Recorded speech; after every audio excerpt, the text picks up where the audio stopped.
Kwa hakika siku ya Oktoba 29, 2025 ilikuwa bado, na haya ilikuwa majira ya tangu saa 1 usiku hadi 6 usiku ya kuimaliza yale masaa 24 ya siku nzima. Mwanakwetu alikuwa nyumbani kwake huku akifuatilia kinachoendelea kupitia macho na masikio yake. Kwa hakika nyumba aliyolala mageti yalifungwa mapema mno, taa zikiwa zimezimwa. Nyumba hii ilikuwa kimya, japokuwa nje kuna barabara kubwa mbili, lakini hakusikia mlio yoyote ile iwe ya bodaboda au magari. Saa kimwekumweku ya Mwanakwetu ilikuwa inakimbia kwa kasi kubwa, na majira ya kati ya saa 3 usiku hadi 4 kulisikika vishindo vikubwa ambavyo vilimshtua na Mwanakwetu, lakini hakuweza kufahamu ni nini. Lakini masikio ya Mwanakwetu yatabaki kuwa shahidi wa kusikia kishindo hicho mithili ya bomu.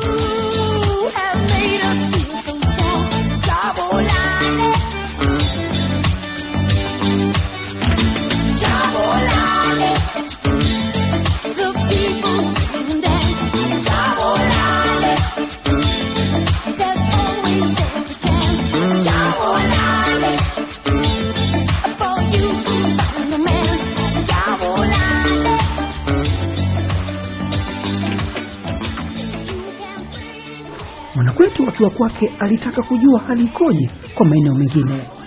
Mwanakwetu alitaka kujua hali ikoje maeneo mengine ya Tanzania, kutoka Dar es Salaam, Tanga, Morogoro na maeneo kadhaa. Kwanza yalisema haya: kama yeye hao wenzetu walikuwa jua anakufanya wakina nani, tengeza vikundi vyake kujilinda. Ukiona mtu anawazuru anawasumbua sana, zinafaa kama hivyo, mchukua huyo, amemteka, mweka ndani kwa sababu anamharibia mambo yake, mweka ndani. Hata watu wengine nao watatengeneza vitu hivyo. Ndio pale Kongo imekuwaje, sio kama hivyo. Biashara wakubwa wanaona serikali kumbe haiwezi kutulinda, kwa hiyo anatengeneza mfumo wa kujilinda mwenyewe. Anapotengeneza mfumo wa kujilinda mwenyewe, maana yake sasa vikundi vinakuwa vingi. Vikundi vikishakuwa vingi ndio vinakuwa hivyo uasi. Mtu ukiwa yupo kwenye mfumo wake, yeye anamsumbua, anafanya kitu chake anachokitaka kwa sababu si ana kikundi chake. Sasa wewe kama hadi saizi bado unasikia mabomu yanapiga huko unasikia. Hadi saizi asubuhi, maana tangia jana usiku yanapigwa na nasikia kwa maana mengine.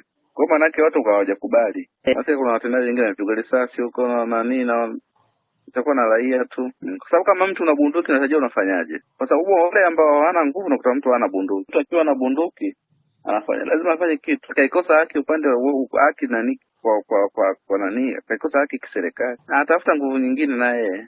Kwa hiyo hapo sawa. Sasa wewe unatarajia ushinde afu uje kufanya maliziano. Wewe ni umeshashinda, umeshakata kitu, unafanya maliziano. Hamna maliziano hapo, ni changamoto hiyo. Maliziano utakuwa ufanye kipindi ambacho jambo lipo. Sasa wewe umeshashinda, sasa hizi mtu ushamlaza gerezani muda wote, ushafunga. Useme baadaye nikishashinda naita maliziano. Hamna maliziano, ngumu. Nchi nzima, kwa sababu majana tumevikazwa hamna kulala mshi za 12. Sasa maana yake kulala mshi za 12 sawa. Wale watu sasa ni rahisi, hata vile wale watu waasi ni rahisi kufanya kazi yao. Kwa sababu kisha kulala mshi za 12, maana yake nchi yote sinakuwa ni giza, nchi yote sinakuwa iko kimya. Mtu kupanga mission inakuwa ni rahisi.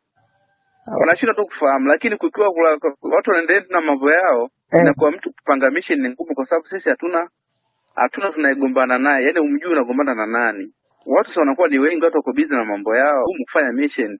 Lakini kwa sasa hivi ukishasema kulala mwisho za 12, maana yake mission inawalenga wale watu wani polisi. Kwa mission inakuwa nyepesi. Wanataka tu wenyewe kufahamu tu, wanakosea tu wenyewe. Kwa sababu unajua kwa sababu tungekuwa tunagombana wenyewe kwa wenyewe sawa. Huyu Msukuma unampiga bunduki, huyu si Makonde, lakini sasa sisi wenyewe kwa wenyewe hatujua. Wote ni watu, hatuna ugomvi wa wenyewe kwa wenyewe. Ugomvi ni baadhi wa wananchi na serikali. Kwa hiyo ukisema mwisho saa 12, maana yake usiku ikifika saa 1, maana yake kunakuwa ni giza kimya. Tunafanya mission yake vizuri. Polisi wenyewe wachache. Polisi hawezi kuwa wengi, polisi wachache. Sababu polisi wenyewe nchi nzima ndio washangaa kwa milioni 1, milioni 1. Sasa hizi tutachukua mgambo, tutaweka mgambo, huwezi kumpa bunduki. Naye inakuwa ni shida. Kwa sawa. Kwa sawa kabisa. Wametuzimia internet yetu wenyewe, au vyombo vya habari wenyewe wamepiga stop, hakuna kurusha chochote. Sababu hamna TV na rusha chochote. Ni matukio yanatokea Ubungo huko, wamechoma kutoka polisi, wamechoma masheli, watendaji basi wamepigwa marisasi huko ndo charambe charanga tuangapo huko ndo tunastangia usiku, nasikia tumadude na lindima safi bunduki. Taarifa zenyewe zimezibana zote. Chamavi pale kiasili pana nguvu sana. Alafu kule eneo lile lina vijana wengi sana. Kwa sababu wapiga kula hakuna. Kwa unasema kumepata kula 3000. Kula wako wapi au 3000 walopiga kula? Sababu unasema 3000, mimi nimepata 3000, anakufuata na kula 200. Kula wako wapi? Come to chant down Babylon. Come we go chant down Babylon one more time. Come we go chant down Babylon one more time. Come we go chant down Babylon one more time. Come we go chant down Babylon. For them soft, yes them soft. They say them soft. Come we go chant down Babylon one more time. Music, you're the key. Talk to, please talk to me. Bring the voice up, the Rasta man communicating to everyone. How I know, and that's how I know. Reggae music, chant down Babylon,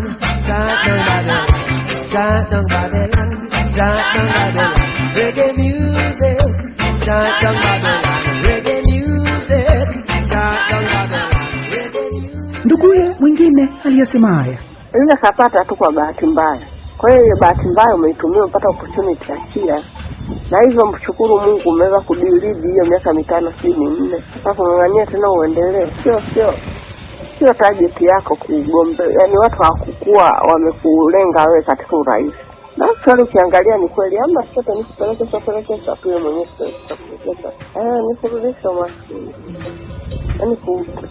Yaani kwanza hiyo kurishafo mesa mtu ambaye hafai na mtu ambaye anafaa. Wanaifanya Tanzania ijulikane ilivyo. Peleka kwenye unajua katika hizi kazi sio bora kazi. Kila mtu anafanya kazi kwao. Yaani uweze kumtoa mimi kama mimi hapo kanipeleka Mbeya huko nikawe mwalimu. Labda niamue mwenyewe. Uweze kanipeleka halmashauri ya Mbeya huko. Wanaajiriwa wale ambao wapo wachache sana ndio unakuta ukachaguliwa. Kuna wengi wanarudi. Peleka ndio lakini unarudi. Mtu wa Morogoro unapelekwa huko. Unaenda kama kutesa vile. Huwezi kufanya maendeleo kwenye mji wa watu. Unaona huna ndugu, unani utatengeneza litakuwa maana hata mtoto wa shangazi huna. Hii inaongeleka kama utani wa chini Tanzania hatari. Sana anaona kama vile askari wataweza kusaidia. Anaona sasa ndio anajifanya anaosha mabomu. Lakini actually hawajaweza kusaidia kuingia mwaya. Kama ni maisha yako fata, we dada, relo,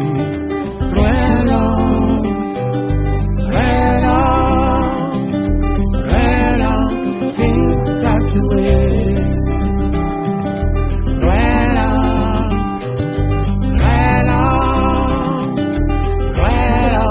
think that's the way. Leo paka ni mawazo hapo nani ya chango kama we unaenda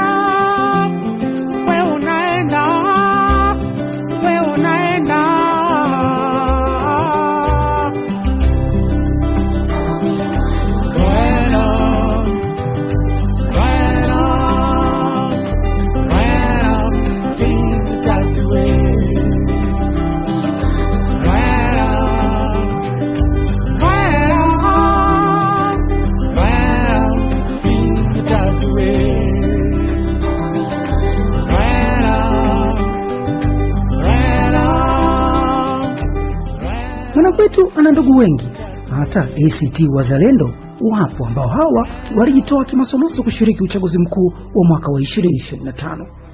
Huku walioshiriki uchaguzi huu sasa wakijuta kiranga kilichowafanya washiriki.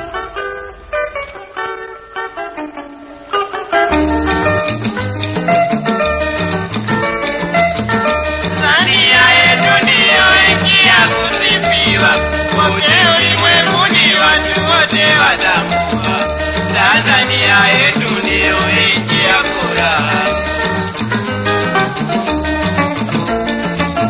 Naye Baba Nyerere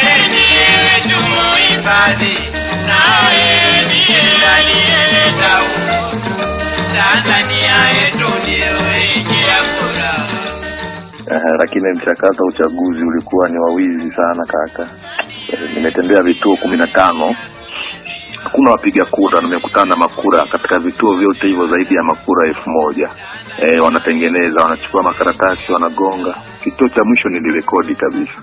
Dakika za mwisho ni kama kurekodi. Sababu na wazungumza hivyo wamekaa kimya, yani walikaa kimya, walishindwa kuzungumza chochote. Nawaambia hivi mnarufanya ni wengine wadogo kabisa. Na bahati mbaya hicho kituo cha mwisho niliwakuta ni walimu wangu walionifundisha. Walimu wangu kabisa walionifundisha. Sasa unaweza ukaona jinsi hali ilivyo. Kitisha sana.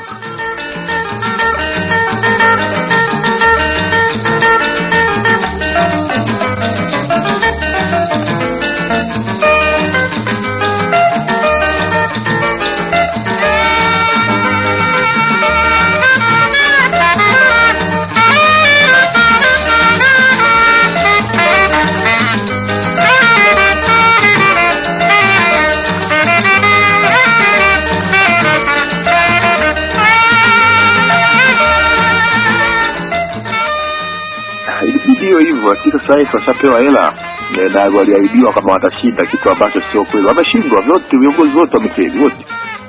Hiyo Zito jana usiku mimi naambiwa, sasa sijajua kama alinipa taarifa ni kweli au si kweli, kwamba Zito hapo kapigwa. Sasa Tiala huko kwa kule kwa Ado mawakala wamechukuliwa jana, wanaenda kula kipigo wasikwambie mtu.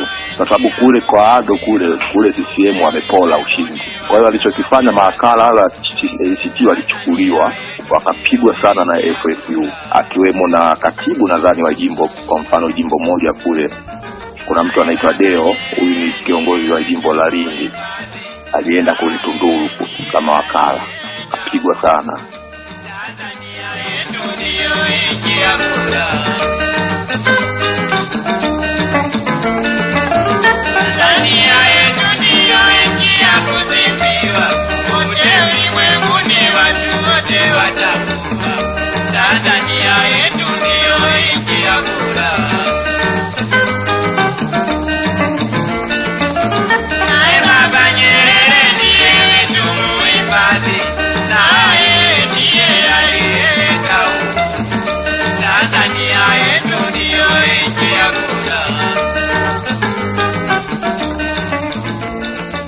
Unajua hata hii ya kusema wananchi walale saa 12 ya jioni ni kosa.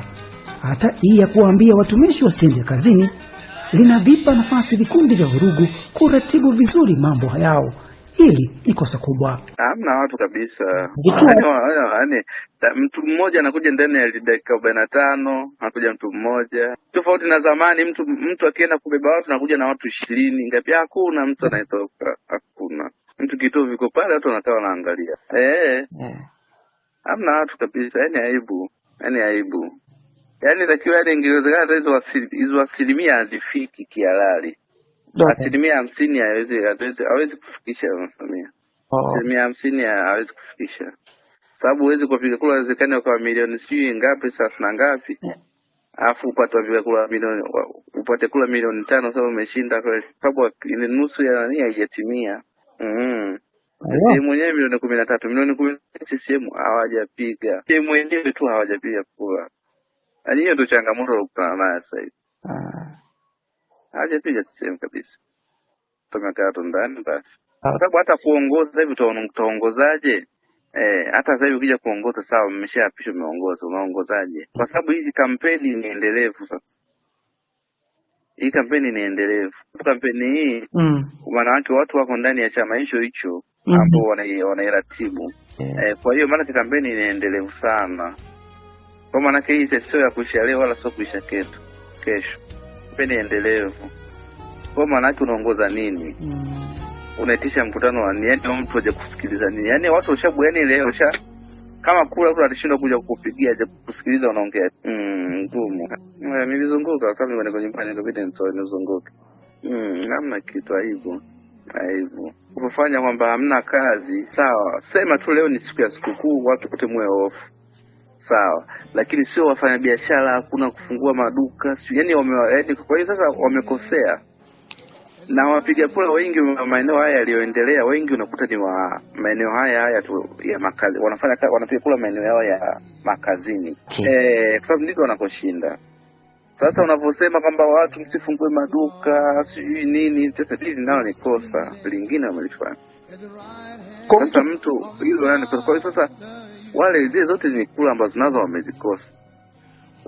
Wamachinga tu msifungue sijui nini, akifungua mtu anakamatwa polisi. Kwa hiyo vitu vingine wamefanya ambavyo vimewaasili wenyewe tu. Sababu zamani unakuja hapa unakuta watu wamekaa 10-20 kufanya wako gereji. Afu kule unajua kuna kituo kile ukiingia tu unapiga, hata kama mtu ana kitambulisho tunawabeba jamaa tunaenda kupiga kule, kwa sababu tunajua unajua kufanya kazi wa eneo fulani wanakuwa ni watiifu kwa viongozi wa serikali au viongozi wa chama, kwa sababu si wapo kwa maeneo ya kazi. So wabeba hivyo wanakwenda. Sasa wamesema mna kufungua duka, mna kufanya biashara, mna kufanya. Sasa hilo tayari ni kosa. Kumbeba nani? Mgonge mtu nyumba, atoke ndani ya mtu yuko ndani amelala hapo mbebe. Niko nawafuata kina mama wanaenda masokoni, wanaenda hata siku ya leo mnakwenda sokoni, mnakwenda chakula chake tu chenyewe leo shida. Yaani ni ngumu kweli. Mtu mwambie asiende amna kwenda mjini. Kama hivi leo mtu atoke akienda anapata 5 leo na anarudi anakula. Anaenda leo anapata 5 anarudi anakula. Mwambie mtu asiende mjini, hata wanakosea kweli. Kama barabara zenyewe walifunga kule juu kabisa, hakuna kwenda kule juu au waweka tu mabeli. Kwa wale hata wenyewe ndio wameitengeneza. Angalia na internet yenyewe sasa fungua lini hapo. Vile vikundi vinajikusanya sasa hizi vinafanya matukio vizuri, vinajikusanya sana tukifahamu si hamna watu. Wenyewe tunajuana, usije ukionana hivi unajua kumbe ndio wewe unafanya hivi. Sisi wa Tanzania hatuna siri. Kumbe fulani bwana jana kawapiga sana polisi. Lakini sasa unavyofanya watu wakae ndani, maana yake mtu anafanya rahisi anaendelea kuratibu vizuri sasa hivi. Mnadepende kufanya ale hatuko sawa. Fungua kwa sawa, ukifungua internet hatuko sawa. Kwa kama ubungo huko ndio utangia mapema kabisa kama chema vitu vya kula, amechoma au hadi mkuu wa majeshi hivi nangaza kulala mtu saa 12. Hata huyu mkuu wa majeshi ndio anaongea. Sasa kila mjui muasi ni nani? Yaani ndio changamoto ya Tanzania. The angels never stop saying to you, you are holy. You are the Lamb of God, Lamb of God. You are seated. You are seated.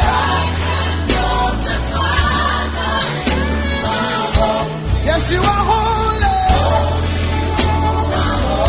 You are the Lamb of God. You are seated. You are seated. You are holy. You are holy. We bow down and we say, Lamb of God. You are seated. You are making intercession. You are praying. You are praying. You are holy, Lord. You are holy. Lamb of God. Mwanakwetu anasema nini siku ya leo? Msikilizaji wangu, hayo yote ni ya saa 1 hadi saa 6 usiku ya Oktoba 29, 2025. Na bila ya shaka na wewe msikilizaji wangu unayo mengi uliyoyaona, kuyasikia, kusimuliwa au kushuhudia kwa macho yako hapo ulipo juu ya siku hii nchini Tanzania. Kwa wale ambao hawapo Tanzania, basi wao wawe wepesi wa kusikiliza, kusoma na kutazama. Japokuwa wakati yanatokea mitandao ilikuwa imezimwa.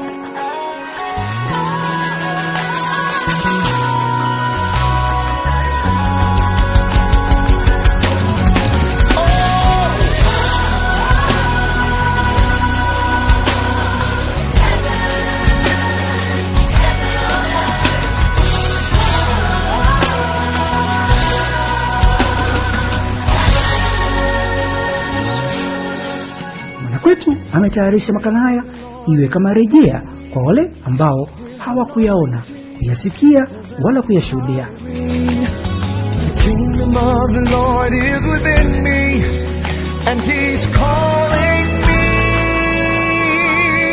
to the heavenly. Say yes.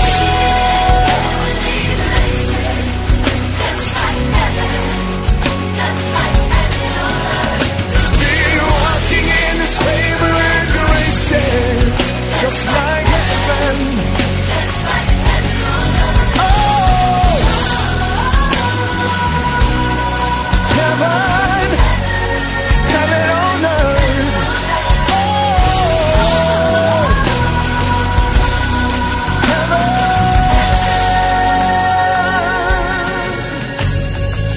marching in the spirit of unity. To our community, show His ability. The will of the Lord for His children is to demonstrate perpetuate.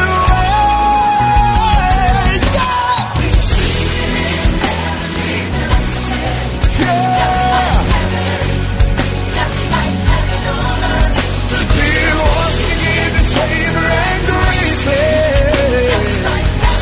Oh yeah, everybody say heaven, yeah, heaven on earth. Oh, oh, oh, heaven. Something's moving. Mwanakwetu huko, kumbuka tu mitano sijui minne miaka ilitosha. Jina langu ni Adenadius Makwega na kutakia siku njema. See His glory, feels like heaven on earth. Hey!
Heaven on earth, thine is the kingdom and power, and glory forever.